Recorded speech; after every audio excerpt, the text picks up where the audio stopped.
এই সংবাদ সম্মেলনে আজকে উপস্থিত আছেন আমাদের মধ্যে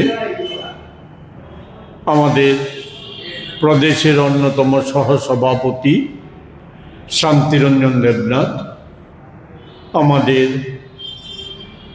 অন্যতম সহসভানেত্রী পৃথা দেব, মহিলা কংগ্রেসের সভানেত্রী সর্বাণী ঘোষ চক্রবর্তী মহোদয়া।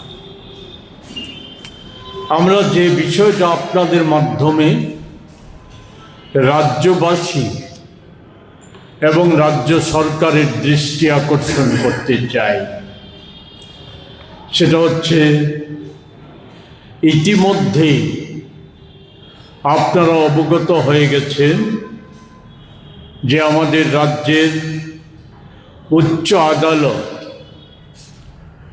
গত 8ই জানুয়ারি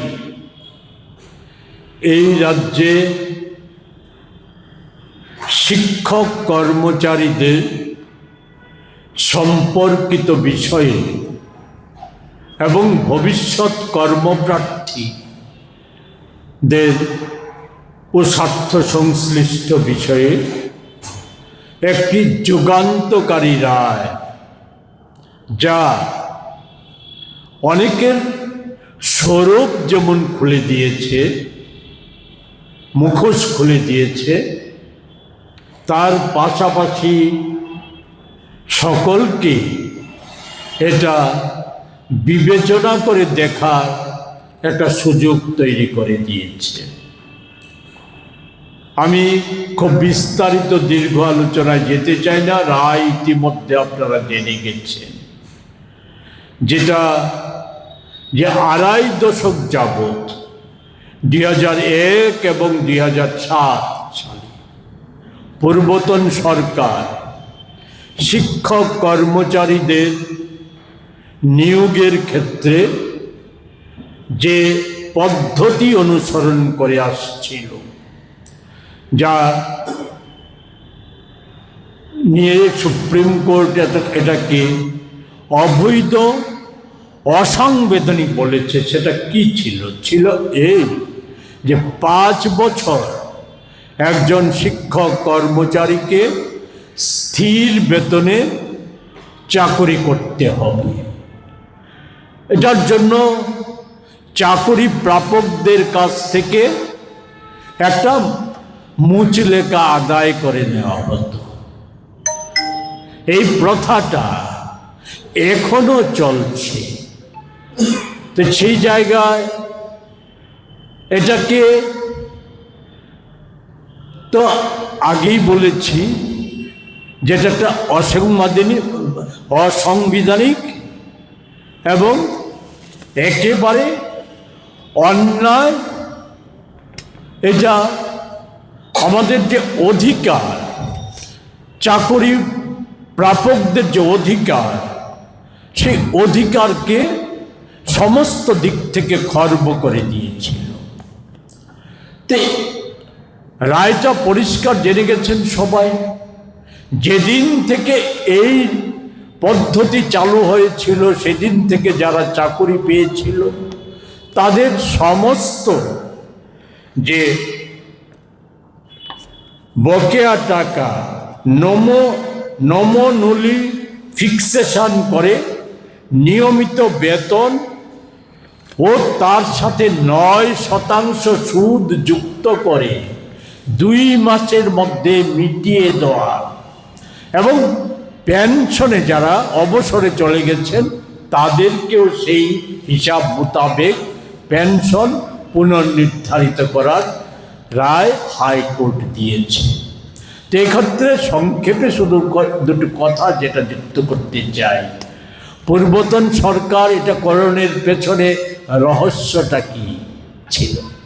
রহস্যটা ছিল, যেটা উদ্ধার করতে পেরেছি, সেটা হচ্ছে এই যে আপনারা সকলেই জানেন যে আমাদের রাজ্যসহ দেশের আরও কয়েকটি যারা অর্থনৈতিক দিক থেকে দুর্বল, যাদের আয়ের সাথে ব্যয়ের সঙ্গতি একটা বিরাট ফারাক।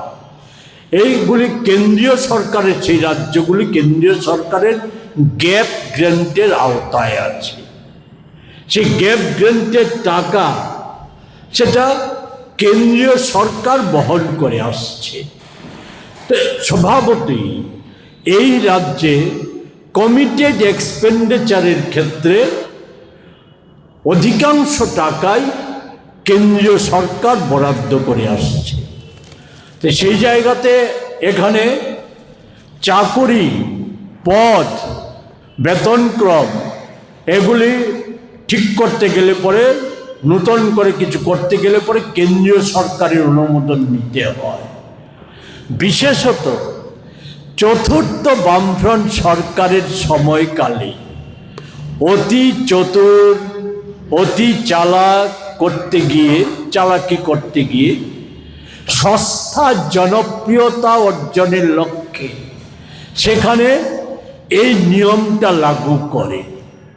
কি, কেন্দ্রীয় সরকার থেকে এককালে এত পদ আমি চাইলেই তো পাবো না, তো যতটা পদ পাওয়া গিয়েছে সেই পদ অনুযায়ী বেতন দিয়ে সেই অনুযায়ী মঞ্জুর করে, অর্থ মঞ্জুর করেছে। তো এটাকে বেতনের ক্ষেত্রে এটাকে যদি 3-4টা ভাগে ভাগ করে নিয়োগ করা যায় তাহলে কম টাকায় কিছু বেশি লোককে নিয়োগ করা যাবে। এটা করেছে এবং ডিএর ক্ষেত্রেও একই জিনিস করে গেছে। এর ফলে যেমন ওই 5 বছর স্থির বেতনে থাকতে হয়েছে, বঞ্চিত হয়েছে, অধিকার ক্ষুণ্ণ হয়েছে। আর যে সমতার কথা বলে ওনারা পূর্বতন সরকারের যারা ধারক বাহক, যারা সমতার কথা বলে এটা তাদের নাকি নৈতিকতা, সেই সমতাকে অস্বীকার করে গেছে, সমতার বিপরীত ধর্মী কাজ করে গেছে, নীতি বহির্ভূত কাজ করে গেছে। ফলে এটা অবসান কল্পে যে রায়টা এটা অবসান করেছে। আমি এক্ষেত্রে যেটা